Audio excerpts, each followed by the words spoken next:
আরে হাসি, তুই এইখানে? তোর সাথে কথা বলার জন্য আসছি। কি বলবি বল। আচ্ছা শোন, তোরও তো আগামী শুক্রবারে বিয়ে, আমারও আগামী শুক্রবারে বিয়ে, কিন্তু দেখ দুঃখের বিষয় কেউ কারোর বিয়েতে আমরা থাকতে পারবো না। ঠিকই বলেছিস রে, একই দিনে বিয়ের ডেটটা পড়ে গেল। আগামী শুক্রবার আমাদের দুজনেরই বিয়ে, কেউ কারো এখানে যেতে পারবো না। আমার তো খুবই খারাপ লাগছে কথাটা শুনে, কিন্তু কিচ্ছু করার নেই। আচ্ছা, তোর হাজবেন্ড কি করে? তাহলে শোন, সে অনেক বড় লোক, শুনেছি তার বলে 3 তলা বাড়ি আছে, ভালো একটা চাকরি করে, আর তার মাসিক ইনকাম প্রায় 3 লক্ষ টাকা। আচ্ছা তোর হাজবেন্ড কি করে? আসলে আমি তো কখনোই টাকা পয়সা বাড়ি গাড়ি আছে কিনা এগুলো খুঁজি নেই। আমি খুঁজেছি একজন ভালো মানুষ, যাকে পেলে আমি সারাটা জীবন চোখ বন্ধ করে বিশ্বাস করে সংসারটা করতে পারবো। আর তোর তো ছোটবেলা থেকে এই বাড়ি গাড়ি টাকা পয়সাই তুই সবসময় খুঁজতি। যাই হোক, আল্লাহ তোর মনের ইচ্ছা পূরণ করছে, তুই অনেক সুখে থাকবি। আসলে কি জানিস, চলতে গেলে এখন টাকা পয়সার দরকার, টাকা পয়সা ছাড়া কি আছে বল। শোন, টাকা পয়সা দরকার আছে মানুষের জীবনে, চলতে গেলে টাকা পয়সা লাগবে, কিন্তু যে মানুষটাকে আমি বিয়ে করব সে যদি আমাকে সময় না দেয়, শুধু টাকার পিছনে ছোটে, আমার ভালো মন্দ আমি কি পছন্দ করি অপছন্দ করি এইসবকে পাত্তা না দেয়, তাহলে টাকা পয়সা দিয়ে কি হবে বল। এই জন্য আমি সবসময় একটা ভালো মানুষকে খুঁজেছি। আল্লাহ আমার মনের আশা পূরণ করেছে, আমি যাকে পেয়েছি আলহামদুলিল্লাহ সে অনেক ভালো একজন মানুষ, আমি এতেই খুশি। যে যেমন আশা করে সে তেমনই পায়, তুই যেমনটা আশা করেছিস তেমনই পেয়েছিস, আর আমি যেমনটা চেয়েছি তেমনই পেয়েছি। আচ্ছা আমি যখন শহর থেকে গ্রামে আসবো তখন নিশ্চয়ই একটা গাড়ি নিয়ে আসবো, তুই কেমন করে আসবি বল। আর একটা কথা শোন, তোর সাথে কথা বলে লাভ নেই, আমার অনেক গেস্ট আছে, তাদের ইনভাইট করতে হবে, তুই থাক।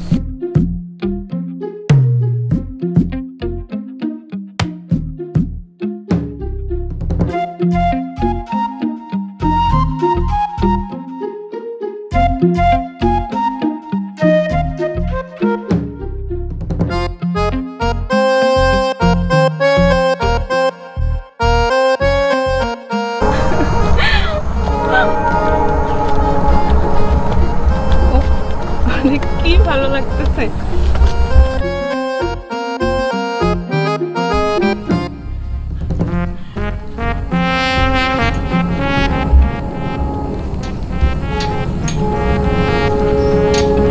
আরে তুই এখানে মন খারাপ করে বসে আছিস যে? বয় আর বলিস না, মানুষ যতটা আশা করে ততটা পায় না, সেরকম আমারই হয়েছে।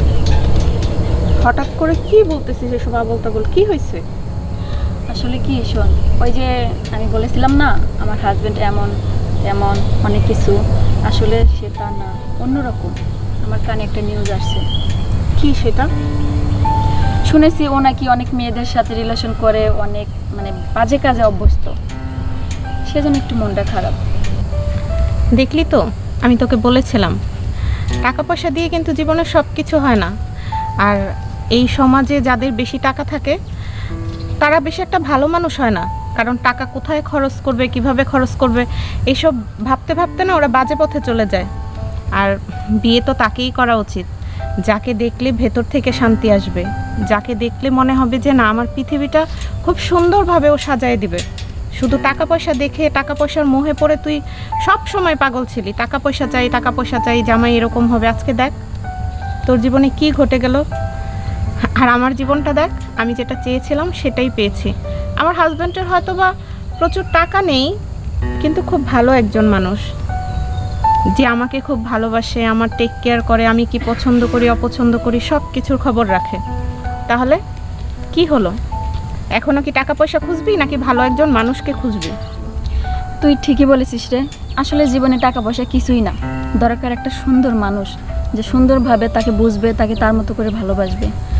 আসলে কি এখন আমি এটাই চিন্তা করব যে আমার লাইফে যে কোনো একটা মানুষ সাধারণ, সে রিক্সাও চালায় কিন্তু সে যেন আমাকে ভালোবাসে। তুই অনেক হ্যাপি তাই না? অনেক খুশি আমি, জানিস ওকে দেখলে আমার মানসিক শান্তি আসে, আর এই জন্যেই আমি অনেক খুশি।